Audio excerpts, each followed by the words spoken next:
Hey guys, welcome to another amazing episode of Talking About Kayaks with Aliex. I am currently at the Kayak bass fishing headquarters, Chad Hoover's place right here in Alabama.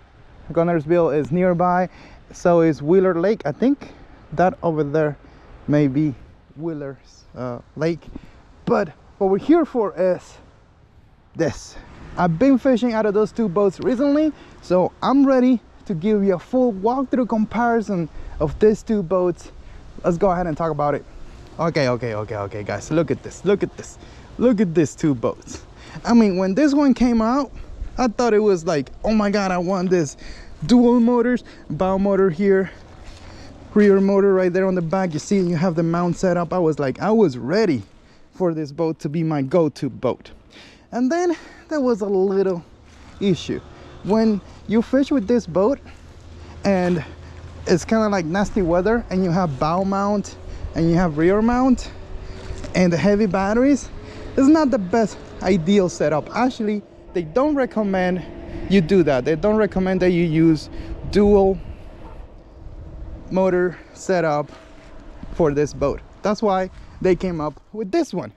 This is the craziest boat in the market today. This is the Bonafide XTR 130 because it's extra everything. Look at that bow. See that? Look at this fishable deck. You could actually stand up here and fish. You could mount dual graph with forward facing sonar if you're into that. I'm not into that, but if you're into that, you could do it here. It actually makes sense. You have kind of like a cockpit of a boat in front of you right there, but you could cast from your seat. It's really impressive. I mean, I had it on the water yesterday. I caught a few fish with it. I even measured a fish here on this board and it worked amazingly. I even had it against the wind. So this boat, and I call it boat, but it's a kayak. It is a fishing kayak.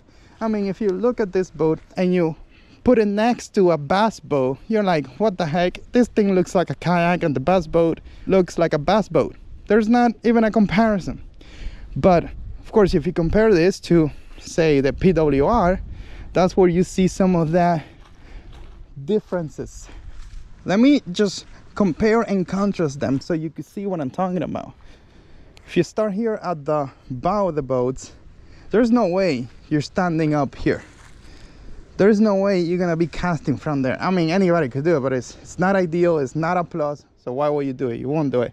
But you're definitely gonna be standing up here. Even if you have the grabs, you could just jump over it and stand here and fish. Especially if you want to take your friend, your wife, your kids with you, you could definitely add a second seat here that will go where those grabs are, and a person could definitely be fishing here while somebody will be fishing on the back.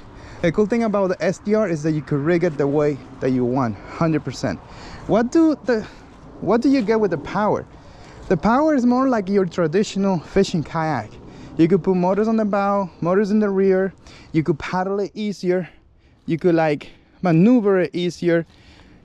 You have a lot more kayak-like fishers, and over there you have more like boat-like fishers. But that doesn't mean one is better over the other. What it means is that you got options, right? If you want to have more of a boat-like fishing setup, you get this. If you want to get more of a kayak fishing setup, well, you get the PWR 129. But let me tell you something. Let's say you fish out of this and then you jump into this, you're gonna feel a big difference. But if you fish here and then you jump back to this, you're gonna feel an even major difference. Another thing that I want to point out is that even though you could totally paddle this boat against the wind, you could fish over it just like you would a normal paddle kayak, it's not as efficient as that would be, right? There's reasons why you may want to get the PWR over the STR. You don't plan on ever adding a motor, but you do want to have a nice US made kayak with a lot of fishers, like gear tracks, like a seat that you could put up and down, a tray. You want to put your graph and take it off. Like, you don't want to leave it there, you want to take it out, put it inside the house. all that stuff. A lot of space for your tank well, to take your black packs, to take whatever you want. You got a power pole system right here if you want to have a dual setup with the motor and the power pole system. Oh, actually, I was making a picture where you don't want a motor, but you do want a power pole. You have all that options on this fishing kayak. It's epic. If you're gonna use a motor and you're all about motors, that's where I think you should start thinking more about this kayak right here, because it is capable of taking 2 motors without sacrificing anything. When I had the PWR on the water with the dual motor setup, the weather was nasty, and for a second I felt like I was flipping. Let's say that in truth I will never be flipping, like it's just, you know, like it's just in my head. I don't want to have the feeling at all. And let me tell you something, with that boat over there, you're never gonna get that feeling, because there's no way you could flip that boat in normal conditions. As a matter of fact, even if you have a jet ski running around like crazy, I don't think it will be enough to flip you, because of the whole design and because how big the boat is. On that note, this is not the biggest kayak ever. The NuCanoe Unlimited is actually wider than this, and it's about the same length, give or take a few inches. But it's not the biggest monstrosity ever. Actually, Big Adventure, Native Watercraft came up with the Titan 13.5 years ago, and that boat is way bigger than this boat is, 100%. And there's also questions about, hey, you know, maybe with the PWR, I just need a kayak car. I just put on a kayak car and I go do my stuff, right? I don't need a trailer, I don't need a better standard, none of that stuff. Well, if you get the 130, oh well, yeah, you need a trailer. Well, trailer makes it easy for either boat actually, because if you rig this thing up to the max with motors and grabs and stuff, that's a lot of weight to lift. You don't want to be lifting the boat set up like this. So maybe you do want a trailer, and that kind of like defeats the whole point here. Like the way that we rig up our kayaks today, you may want to have a trailer, right? But do you really need a trailer? No. I think with a nice kayak cart, you could definitely maneuver this boat. It is 150 something pounds of weight, the same as a Hobby Pro Angler or a Titan 12 or any of those boats. They weigh about the same. If you use those boats and you don't have a trailer, then you don't need a trailer for this. Will I recommend you use a trailer? 100%. It's gonna make your life easier. You're gonna be able to just have everything set up, grabs and everything, and just launch the boat, park, and go enjoy your fishing, instead of having to kill yourself, having to take everything off, put it on the truck, and then lift the boat, put it on the kayak cart, and take it in. You know, so a trailer would definitely make your life easier, but I don't think it's something that is completely necessary. Now, another advantages that you have here with the STR, I mentioned earlier, you could definitely take a second person with you, and both of you could have a great time without fighting each other, because you could put this seat all the way back.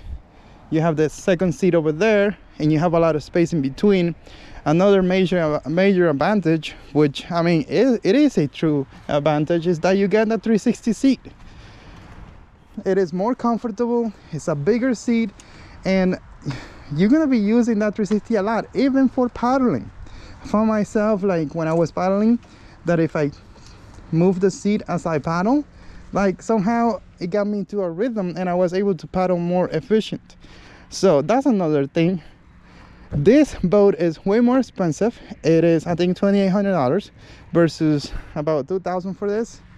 And the reason for that is because there's more materials used on this boat. It is bigger, of course it's gonna cost more money, but also it is, I would say in my book, a better boat for me, for what I like to do, because I want to put dual motors and I don't want to worry about ever flipping. So for me, the STR 130 will be a better boat, 100%. But for you, well, that's for you. You get to decide what is better for you. So that is the comparison between the STR 130 and the PWR. Both are made by Bonafide. Something I want to add is, so I was in the water the other day. I didn't put the spike in, and I wanted to put the spike in here, and I had to kind of like turn myself around on the seat and like do just gymnastic here to put that pole in there. And I actually couldn't. I had to go to the shore to put it in the right place. Well, over here, all you had to do is you just turn that seat around and boom, boom. Another thing is, dude, all you have to do here, like, this thing has really good stability. You won't not flip on this boat, but you have to work with it, right? It's not minus stability. Here you get more of that minus stability, where it's more forgiving. You could just literally turn the seat around, stand up, and go do your thing. How can you? There's no way you could do that here. Like, you cannot just stand up, walk here in the back, and just do your thing. If you have a black pack, like, see, black pack, you can stand up, do your thing. You cannot stand up and do your thing over here. It's two different animals, a lot more space. Now, something that somebody mentioned is that the volume here, see how it tapers down? And some tournament people are concerned that the fish may, you know, jump out of here. Well, I think you have a lot of space that will not be a problem. If you put your measuring board like this, the fish is really down, it's not gonna be jumping. I noticed that a lot of bass, once you put them there with the mouth shut, they like to stay put, like they don't move a lot. But if it's a big problem and you're worried, just get a YakGadget net and put it on the side here.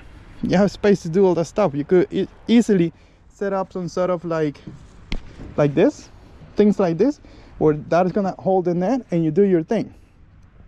You have a lot of space to make this boat work for you. Like I mentioned earlier, it is a far better boat. You have so many attachment points, and it's a boat that truly could take 2 motors, not just one.